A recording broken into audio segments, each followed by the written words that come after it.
My dear students, हम पहले chapter में पढ़ रहे हैं। थ्योरेटिकल है लेकिन बहुत ही इंटरेस्टेड है और हमको बहुत ही सिस्टमेटिक नॉलेज इसमें रखना है।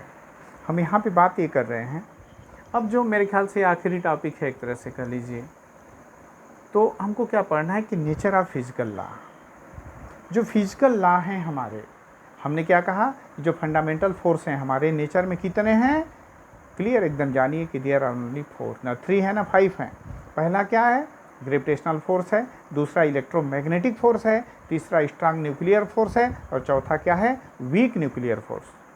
अब जो हमारे फिजिकल लॉ हैं उनका नेचर क्या है, तो एकदम हमको रट लेना होगा बहुत अच्छे से कि 5 इसके नेचर हैं और इन्हीं नेचरों को लेकर के पूरे फिजिक्स को हम आराम से डिफाइन कर सकते हैं। पहला क्या है, कंजर्वेशन ऑफ एनर्जी, दूसरा कंजर्वेशन ऑफ लीनियर मोमेंटम, तीसरा क्या है, कंजर्वेशन ऑफ एंगुलर मोमेंटम, चौथा क्या है कि मास एनर्जी कंजर्वेशन, और ये जो है कंजर्वेशन ऑफ चार्ज आखिरी है। तो अगर कोई पूछता है कि नेचर ऑफ फिजिकल लॉ कितने हैं, तो मैं आराम से बोल सकता हूँ पूरे कॉन्फिडेंस में कि 5 हैं। कोई फंडामेंटल फोर्स पूछे तो हम बोल सकते हैं कि 4 हैं। तो ज़रा हम बात करें कंजर्वेशन ऑफ एनर्जी, जो हमारी फर्स्ट है कंजर्वेशन ऑफ एनर्जी। तो मैं कंजर्वेशन ऑफ एनर्जी के बारे में थोड़ी सा मैं बता दूं आप लोगों को।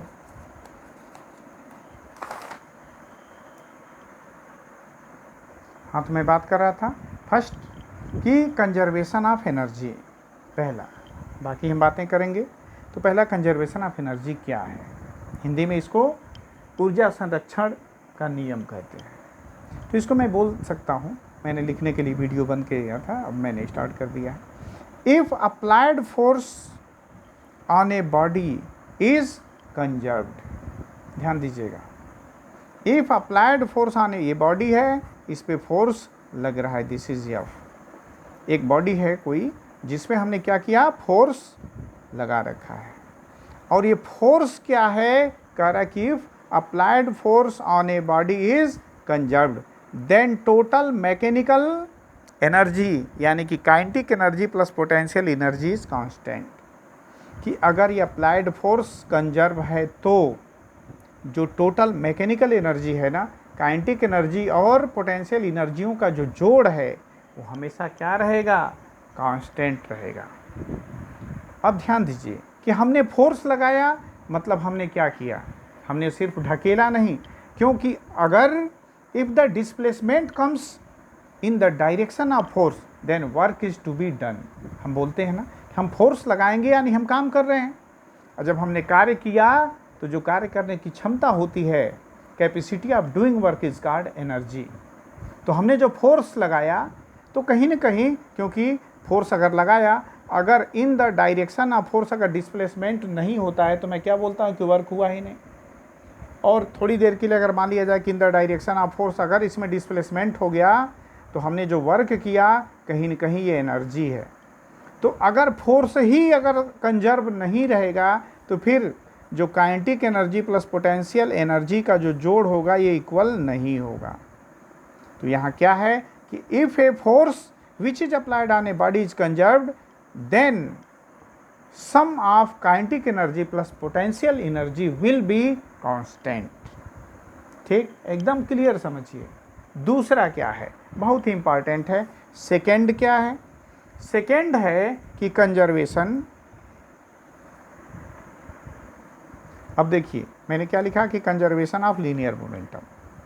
तो कंजर्वेशन लीनियर मोमेंटम क्या होता है, मोमेंटम हम जानते हैं, थोड़ी राइटिंग सही नहीं है भाई, मोमेंटम एम इंटू वी होता है। मास हम बदल नहीं सकते, यहाँ आइंस्टीन साहब की ज़रूरत पड़ेगी, बहुत ज़्यादा वेलोसिटी होगा तभी हम बदलेगा, अदरवाइज सिंपली मास नहीं बदलता है।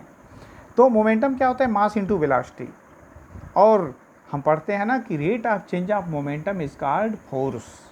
तो मैंने कह दिया कि फोर्स इज इक्वल टू, अगर जीरो किसी भी बॉडी पे, किसी भी पार्टिकल पे, किसी भी सिस्टम पे अगर कार्य करने वाला जो एक्सटर्नल फोर्स है अगर वो किसके बराबर हो, जीरो के बराबर हो। ध्यान दीजिए, इसने साइंटिस्टों ने क्या किया, पहले ही कह दिया कि बॉडी है, इस पे जो फोर्स लगा this is equal to zero. अरे जब फोर्स ही नहीं लगा तो फिर ये जाएगा कहाँ, कहीं नहीं जाएगा। यानी इसकी वेलोसिटी में क्या होगा, परिवर्तन होगा नहीं। अगर परिवर्तन होता तो फिर क्या होता, ये कांस्टेंट कब रहता। बहुत शानदार सी चीज़ है। m into V is equal to constant कब होगा, मास और वेलोसिटी। इसका मतलब कि ये बढ़े तो ये घट जाए, ये घटे तो ये बढ़ जाए, तब ना हम कहेंगे कि कांस्टेंट रहेगा। यहाँ पर क्या है कि तो फिर हमारे पूरे फार्मूला गलत हो जाएगा। यहाँ ये कह रहा है कि हमने फोर्स लगाया ही नहीं। अरे जब फोर्स लगा ही नहीं तो फिर वेलोसिटी में कैसी चेंजिंग होगी, मास बदलेगा नहीं तो वेलोसिटी भी नहीं चेंज होगी, तो फिर जो था वही का वही रह गया। यानी if external force is equal to 0 then linear momentum will be constant, linear momentum will be constant. इसी को हम कहते हैं कंजर्वेशन ऑफ लीनियर मोमेंटम। बहुत ही शार्ट में लेकिन एकदम सटीक पढ़िए। तो दो हमने पढ़ा, दो हमने पढ़ लिया। कौन कौन सा हमने पढ़ा, सबसे पहले हमने क्या पढ़ा कि कंजर्वेशन ऑफ एनर्जी पढ़ी हमने, कंजर्वेशन ऑफ एनर्जी। दूसरा हमने पढ़ा जो नेचर ऑफ फिजिकल लॉ में मैंने दूसरा क्या पढ़ा, कंजर्वेशन ऑफ लीनियर मोमेंटम। तीसरा हम क्या पढ़ने जा रहे हैं कि कंजर्वेशन ऑफ एंगुलर मोमेंटम। मैंने लिख भी दिया है, conservation of angular momentum, conservation of angular momentum हम पढ़ने जा रहे हैं। तो अकॉर्डिंग टू दिस लॉ क्या होता है, ये नेचर ऑफ लॉ हम पढ़ रहे हैं। तीसरा पढ़ रहे हैं क्या होता है कि अगर हमारे पास कोई सिस्टम ऑफ पार्टिकल्स है और उस पर अगर वर्क करने वाला, उस पर जो एक्सटर्नल जो टार्क है, एक्सटर्नल अगर टार्क है that is equal to if 0 then conservation of angular momentum will be exist. Means जो एंगुलर मोमेंटम होगा दैट विल बी कंजर्व। कब, when a system of particle experiencing net force 0 या torque 0, net torque अगर 0 है। अब torque इसमें एक बड़ा अच्छा शब्द आता है। टार्क क्या है, जैसे मान लीजिए कि बॉडी है, हमने इस पर फोर्स लगाया, तो मैंने कहा कि फोर्स लगा दिया, पुश और पुल इज कॉल्ड फोर्स। ये तो बहुत छोटी सी बात है, लेकिन जब मैंने फोर्स लगाया तो इन द डायरेक्शन अगर डिस्प्लेसमेंट होता है तो W हो जाता है, दिस इज कॉल्ड W। यहाँ क्या है कि कोई बॉडी है, उस पर मैं तो टार्क और फोर्स में बहुत ज़्यादा अंतर नहीं मैं मानता हूँ, क्योंकि टार्क क्या है, एक ऐसा फोर्स है जो किसी बॉडी को उसके एक्सिस पे घूमने के लिए मजबूर कर दे, ओबिलाइज्ड कर दे, तो दैट इज कॉल्ड टार्क। तो कंजर्वेशन ऑफ एंगुलर मोमेंटम में क्या है, जैसे हमने लीनियर मोमेंटम में क्या पढ़ा, कंजर्वेशन ऑफ लीनियर मोमेंटम में कि जो नेट फोर्स है on A system of body, system of particle, अगर नेट फोर्स 0 है तो फिर लीनियर मोमेंटम कंजर्व होगा। यहाँ पे क्या है, टार्क, क्योंकि जब घूमना है, इसको एंगुलर शब्द कर दिया, एंगल बनाएगा, घूमेगा, तो एंगुलर मोमेंटम के लिए हमारे पास कौन सा शब्द आ गया, टार्क आ गया। तो वहाँ क्या था, नेट फोर्स 0 था, यहाँ कुछ नहीं होगा, टार्क 0 कर दीजिए। तो जब नेट टार्क ही हमारा 0 हो गया तो फिर किसी भी तरह की कोई चेंजिंग नहीं आएगी, वेलोसिटी में बदलाव नहीं होगा। जब वेलोसिटी में बदलाव नहीं होगा तो m इंटू वी वगैरह जो भी है, एंगुलर मोमेंटम हमारा चेंज नहीं होगा। अब जो है मैं बात करूँगा जो चौथे की। तो चौथी हमारी बात क्या है, बहुत ही इंपॉर्टेंट चीज़ है, mass energy conservation. Mass energy conservation, mass energy conservation, इसको आप लोग अच्छे से लिख लीजिएगा, हम रफ डायग्राम में लिख रहे हैं। मैंने कहा कि फिजिक्स को 3 भागों में बांटा जाता है। एक समय था आर्किमिडीज साहब का, जब सिर्फ वेट की बात होती थी। बाद में न्यूटन साहब आए तो मास की बात होने लगी। आइंस्टीन साहब आए तो उन्होंने कहा कि पूरे वर्ल्ड में, पूरे ब्रह्मांड में ओनली देयर आर 2 थिंग्स, पूरे ब्रह्मांड में सिर्फ 2 ही चीज़ें हैं, एक मास है और एक एनर्जी है। और एनर्जी को मास में और मास को एनर्जी में हम जब चाहें तब बदल सकते हैं। इसके लिए इन्होंने फार्मूला दिया था, m is equal to m0 upon √1 - v² c²। ये बात इन्होंने कही थी। m0 क्या है, रेस्ट मास है, कि जब कोई बॉडी रुकी है तो m0 है, जब वो चलने लगी तो मास है।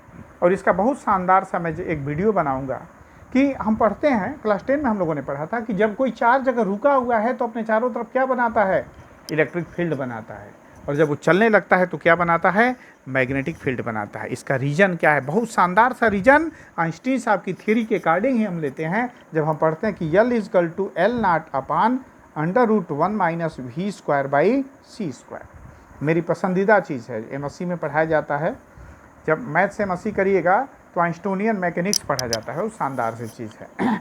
तो मैंने कहा कि मास और एनर्जी कंजर्व है, यानी एनर्जी और मास कभी डिस्ट्रॉय नहीं हो सकते। उसको हाँ, मास को एनर्जी में हम बदल सकते हैं, और ये अपने आप में इतनी बड़ी थिंकिंग। यहाँ देखिए कि जब v जब c के बराबर हो जाएगा तो मास क्या हो जाएगा, m0/0, और जब नीचे जब 0 हो जाता है इसका मतलब m will be equal to infinite.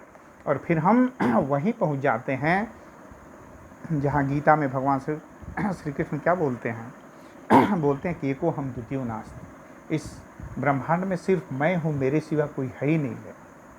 तो यहाँ जब किसी भी मास को हम कितनी वेलोसिटी दे दें, c के बराबर, c मतलब लाइट की वेलोसिटी, तो m क्या होगा, अनडिफाइंड हो जाएगा, इनफाइनाइट हो जाएगा।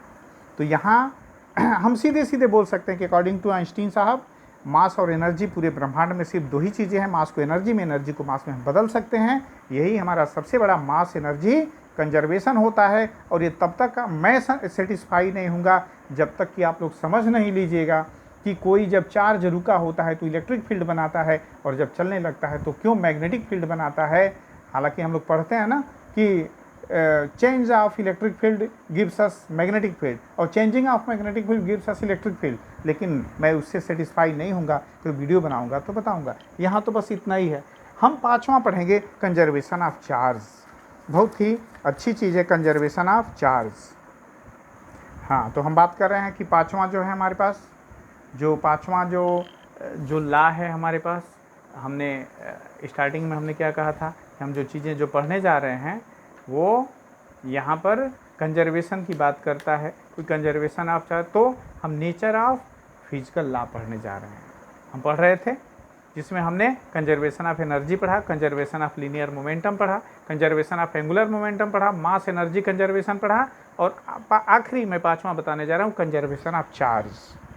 तो कंजर्वेशन ऑफ चार्ज क्या है, क्लास 10 में हम लोगों ने पढ़ा था, जब सबसे पहले थेल्स ने चार्ज की बात की थी। फिर 1000 वर्ष बीत गए तो फिर ये हुआ कि चार्ज दो तरह का होता है, लेकिन ये क्लियर नहीं था कि इलेक्ट्रिसिटी क्या है, इलेक्ट्रोस्टैटिक्स क्या है। कि जब हम क्या करेंगे, जब हम कंघी को बाल से हम रगड़ेंगे तो क्या होगा कि या तो इलेक्ट्रॉन ट्रांसफरेबल, कौन है, इलेक्ट्रॉन है, प्लस तो जाना आना नहीं है, तो इलेक्ट्रॉन जो है ट्रांसफरेबल है, तो या तो कंघी से बाल में चला गया या बाल से कंघी में चला गया, तो ट्रांसफरिंग हुआ। लेकिन कंजर्वेशन का मतलब, जैसे ये हमारे पास रॉड है, प्लस प्लस प्लस है, हमने इसको फ्रिक्शन कर दिया, रगड़ दिया, रब्ड कर दिया किसी से, तो 4 प्लस इससे निकल गए। तो चार्जों की जो संख्या थी 1 2 3 4 5 और एक और बना दूं 6 थी, 4 निकल गए। तो 4 निकल जाने का मतलब क्या हो गया, चूंकि प्लस तो निकलते नहीं, बस वो है कन्वेंशनल है, मैं माइनस बना के बताता हूँ ज़्यादा क्लियर रहेगा। ठीक, 6 है तो इसमें से 4 माइनस निकल गए, तो 4 माइनस निकल गए तो मेरे पास सिर्फ अब 2 ही नहीं बचेंगे। जो जैसे कर्ण ने बोला था ना कुंती से, जब पता चला कि वो कुंती का बेटा है, तो उसने कहा कि माता आपके पुत्रों की गिनतियाँ नहीं बिगड़ेंगी, अगर आपके 5 पुत्र हैं तो 5 पुत्र आफ्टर युद्ध भी रहेंगे आपके। अगर अर्जुन मारा गया तो मैं आपका बेटा रहूँगा, और मैं मारा गया तो अर्जुन तो है ही है, तो पुत्रों की गिनतियाँ नहीं बिगड़ेंगी। वही चीज़ यहाँ पे है। तो यहाँ कितने चार्ज थे, 6, चूँकि प्लस जाता नहीं है, प्लस होता भी कुछ नहीं, मैं इलेक्ट्रिसिटी पढ़ाऊँगा तो बता दूँगा। ये माइनस ही ट्रांसफरेबल होता है, वही चलना है, क्योंकि प्लस कहाँ रहता है, न्यूक्लियस में, हम सब लोग जानते हैं। ठीक, और वो उस बाइंडिंग से बंधा होता है जिसको स्ट्रांग न्यूक्लियर फोर्स कहते हैं, जो लेस देन 10⁻⁻15 मीटर होता है, that is called Fermi metre. मैं यहाँ पे बात कर रहा हूँ इलेक्ट्रॉन। तो फ्री इलेक्ट्रॉन्स, उसी की वजह से इलेक्ट्रिसिटी क्या होती है कि वो एग्जिस्ट होती है। तो यहाँ 6 हैं, तो 4 निकल जाने के बाद 2 ये है ना, लेकिन 4 क्या हो गए, प्लस आ गए।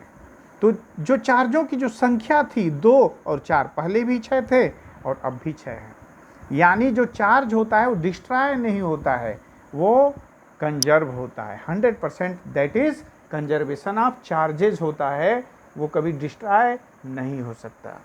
ये सबसे बड़ी बात है इसमें। चाहे हम लोग कुछ भी पढ़ लें, कोई बड़ी से बड़ी बातें पढ़ लें, लेकिन चार्ज हमेशा जब भी रहेगा तो दैट विल बी कंजर्व रहेगा। तो इस तरह से आज हम लोगों ने इस वीडियो में क्या पढ़ा इस वीडियो में हमने ये पढ़ा कि जो फिजिकल जो लॉ हैं, मैंने लिखा भी था एक पास कि नेचर ऑफ फिजिकल लॉ हमने पढ़ा इस वीडियो में। क्या होता है? पहला कंजर्वेशन ऑफ एनर्जी पढ़ा, कंजर्वेशन ऑफ लीनियर मोमेंटम, फिर कंजर्वेशन ऑफ एंगुलर मोमेंटम, फिर मास एनर्जी कंजर्वेशन, फिर कंजर्वेशन ऑफ चार्ज पढ़ा। तो इस तरह से 5 हमने कंजर्वेशंस पढ़ लिए। ठीक, बाकी सारी बातें जो भी होंगी हम बताते रहेंगे। Thank you.